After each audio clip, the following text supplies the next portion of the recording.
Welcome, my amazing friends. Today I bring you a story that will touch your heart, inspire your soul, and teach you powerful lessons about life, success, and never giving up.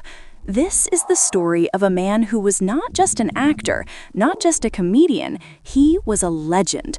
A man whose name is written in golden letters in the history of cinema. A man who made the whole world laugh while hiding his own tears.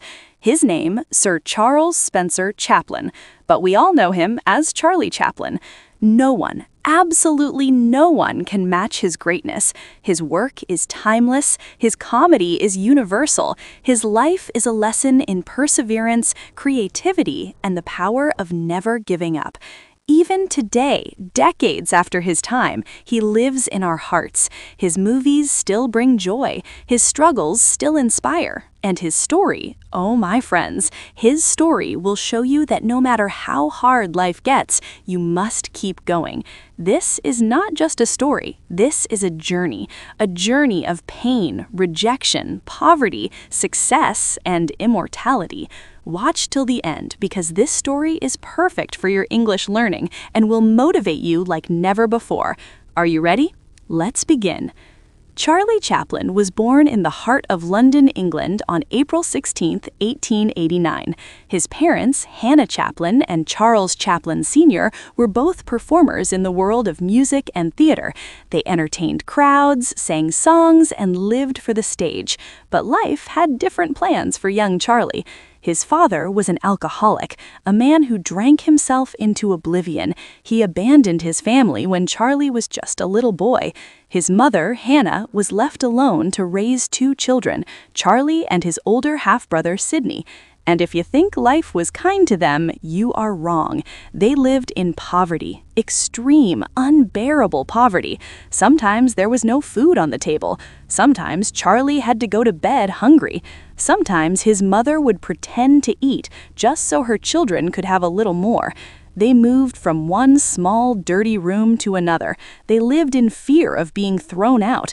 But Charlie, he was a child, and children, no matter how hard life is, still find ways to smile. Charlie's mother, Hannah, was a talented singer and actress. She performed in theaters, hoping to earn a few pennies to feed her children. Charlie loved watching her. He would sit backstage, mesmerized, dreaming of one day standing in front of an audience. But fate struck again. One terrible night while performing in a theater, Hannah lost her voice. She could not sing. She tried, but her voice was gone. The audience shouted. They threw things at her. They wanted her off the stage. And then something magical happened. A little boy, just 5 years old, walked onto the stage. Charlie. He picked up the microphone, he sang, he danced, and the crowd, they roared with laughter. They clapped, they cheered. That was the first time Charlie performed in front of an audience, the first time he felt the magic of making people laugh. And deep inside, he knew, this is what I was born to do. But life was cruel. After many years of being poor, hungry, and sad, Charlie's mother lost her mind. She was sent to a mental hospital. Charlie and his brother were left alone with no family, no money, and nowhere to go. They became street children, wandering, begging, fighting for survival. Imagine this, a small boy, cold and hungry, walking the streets of London looking through trash cans for food. That was Charlie Chaplin. But did he give up? No. Did he lose hope? Never. He kept going because he had a dream. And my friends, this is where his real journey begins. Charlie Chaplin was now just a small, hungry, and abandoned boy walking the streets of London. He had no home, no parents to care for him, no money, and nowhere his next meal would come from.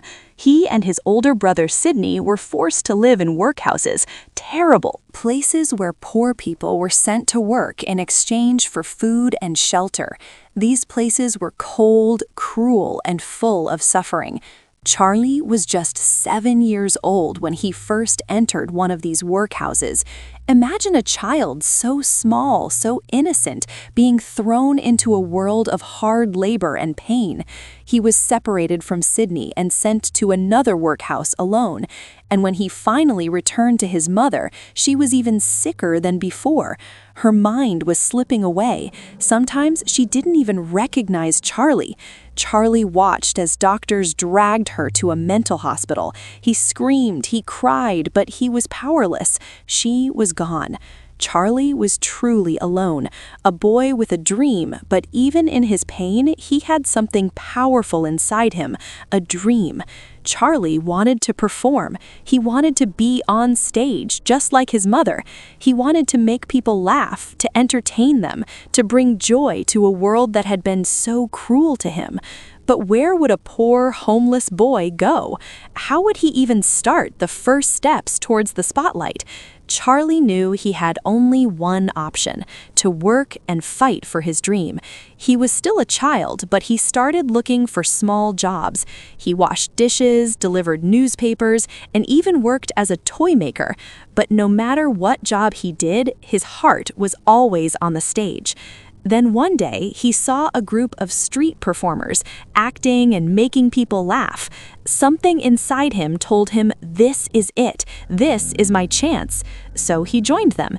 He started performing on the streets, dancing, singing, doing small comedy acts. At first, no one cared. People just walked past him. But Charlie didn't give up. He kept performing. He kept improving. He watched other comedians, studied their movements, their timing, their expressions, and slowly people started noticing him. They stopped to watch. They started laughing. And for the first time in his life, Charlie felt something magical. He had the power to make people happy. At the age of 14, Charlie got a huge opportunity. He was hired by a theater group called the 8 Lancashire Lads. It wasn't much, he was just a small part of the group, but it was a start. He worked harder than anyone. He learned every move, every trick. He practiced day and night, and his talent, it shined. One day, a theater director saw him and said, "This boy is special. He's different." Charlie was given bigger roles, more responsibilities, and then, at 16 years old, he landed his first major acting role in a play called Sherlock Holmes. Charlie was no longer just a street performer. He was now acting in real theaters, in front of big audiences. People loved him. Directors saw something in him. His expressions, his movements, his ability to make people feel emotions without even saying a word. And then something happened that would change his life forever. Hollywood came calling. In 1910, Charlie was given a once-in-a-lifetime opportunity to go to America. He was invited to join a famous comedy troupe called Fred Carno's Company, which performed in the United States. This was huge. America was where dreams came true. Charlie packed his bags and stepped onto a ship crossing the ocean towards his future. When he arrived in America, everything felt different. Streets were bigger, the people were louder, the energy was electric, and most importantly, Hollywood was there. Charlie knew one thing: this is where I belong. This is where I will become a star. In 1913, a film company called Keystone Studios noticed Charlie. They gave him a small role in a silent film. It wasn't much, but Charlie saw an opportunity. He wanted to create something unique, something that people would never forget. And so, he created a character, a small man in oversized clothes, a tight coat, a funny little hat, a tiny mustache, and the most famous walk in the world. This character would go on to become one of the most iconic figures in the history of cinema. At first, people didn't understand the character, but when Charlie performed, when he moved, when he made people laugh without speaking a single word, the world fell in love. Charlie's films started becoming popular. Producers begged him to make more. Studios offered him huge amounts of money, and in just a few years, the poor boy from the streets of London had become the biggest star in the world. By 1917, Charlie Chaplin was not just famous, he was a phenomenon. People stood in long lines just to watch his movies. His face was printed on posters, newspapers, magazines. He was loved in every country, every language, every culture. And he was just getting started. But behind all the fame, behind all the laughter, Charlie was still the same boy, the boy who once starved on the streets, the boy who once cried for his mother, the boy who never gave up. Charlie Chaplin had finally made it. The poor, hungry boy from London streets was now the biggest movie star in the world. He was not just famous, he was loved. Millions of people watched his movies. They laughed, they cried, they cheered. But behind all the success, Charlie knew something. This was just the beginning. Now he wanted more. He didn't just want to act, he wanted to control everything. The stories, the direction, the music, the emotions. He wanted to create movies his way. But Hollywood didn't like that. At that time, actors were controlled by movie studios. The studios told them what to do, how to act, and even what movies to make. But Charlie Chaplin was different. He said, "No one will control me. I will make my own movies my way." And so, in 1918, he did something that shocked the whole industry. He built his own studio, Chaplin Studios. Now he was his own boss. He could create whatever he wanted, and no one could stop him. This was a game changer. And then he made a movie that would become one of the most legendary films of all time. In 1921, Charlie released a film called The Kid. It was not just a comedy, it was his story. The story of a poor man and an orphaned boy. A story about hunger, struggle, and love. It was funny, but also emotional.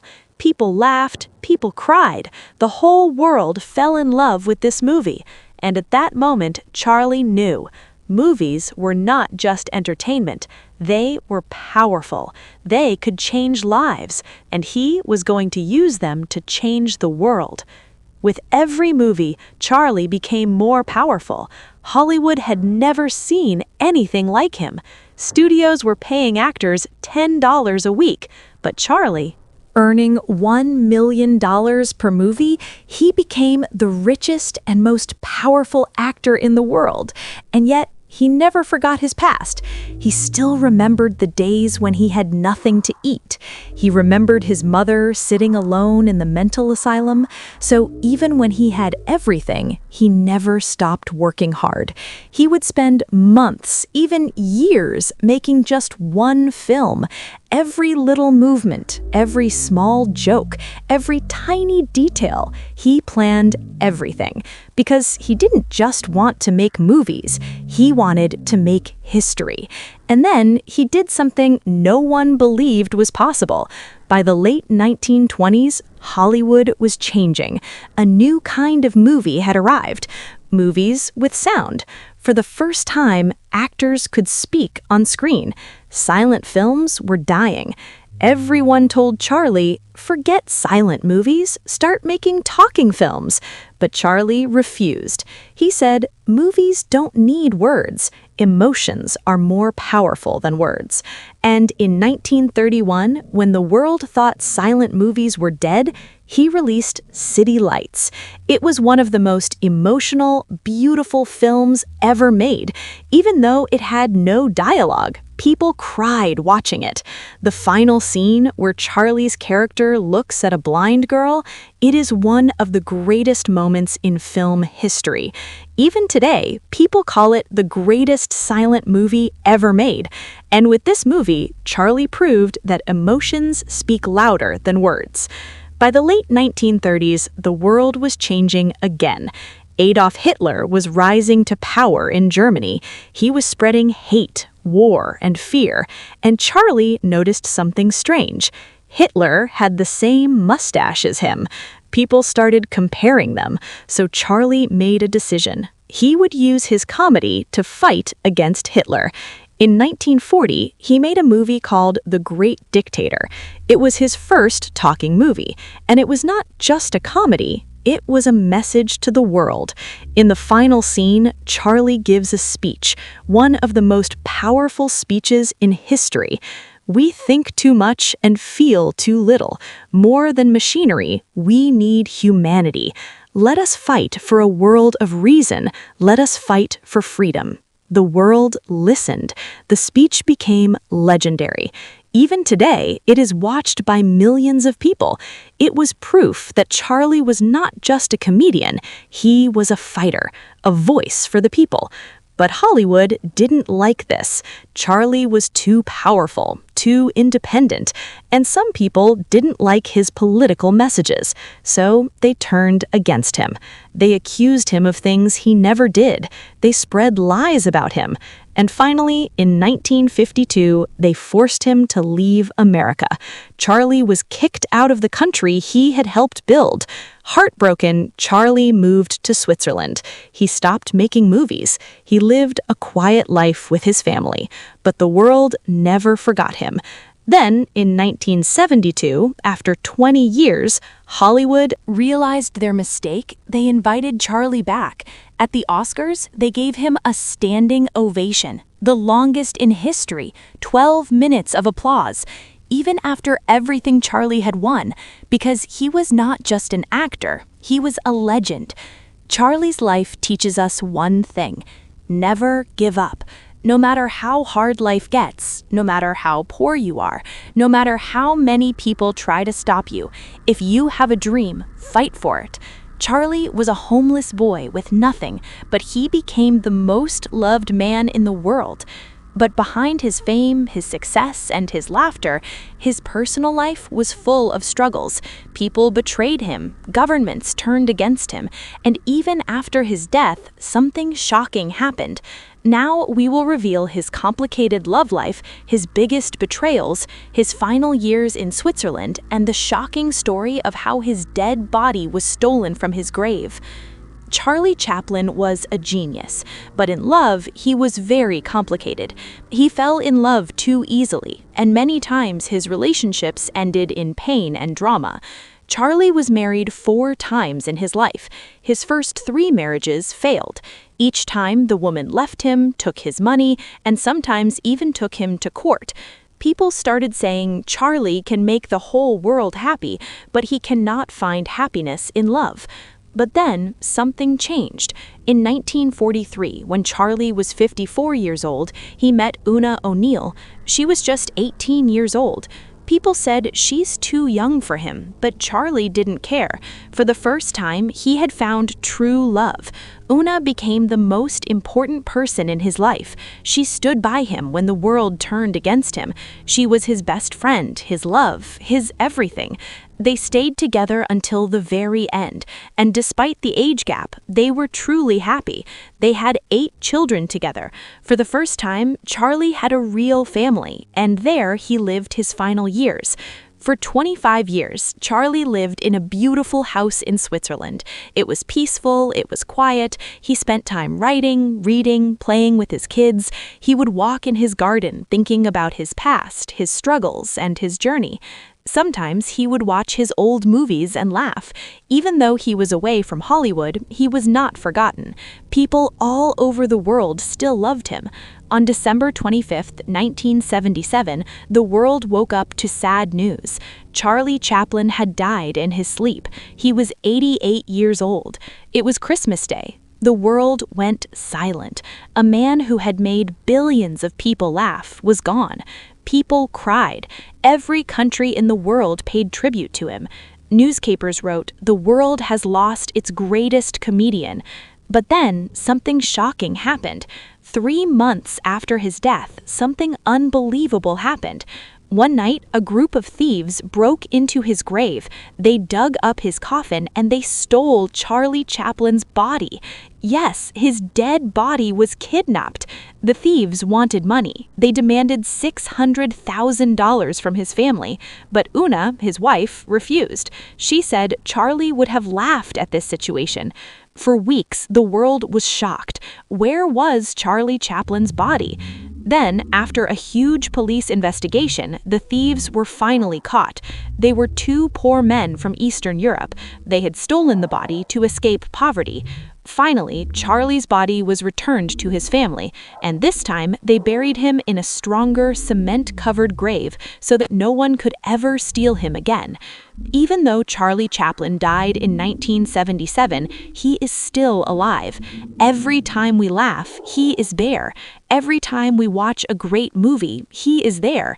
He taught us that life is not just about money, success, or power. Life is about laughter, love, and never giving up, even when he had nothing. He never lost hope. Even when the world turned against him, he never stopped fighting. Charlie Chaplin is not just a name, he is an emotion. He is the greatest comedian in history, and his story will inspire generations to come. So if he can do it, so can you. Dream big, work hard, and one day your story will inspire the world. Charlie Chaplin's story is over, but his lessons, his movies, and his spirit will live forever. If you love this story, share it with the world, because Charlie's message must never be forgotten, and always remember his most famous words: "A day without laughter is a day wasted." Thank you, Charlie. We will never forget you.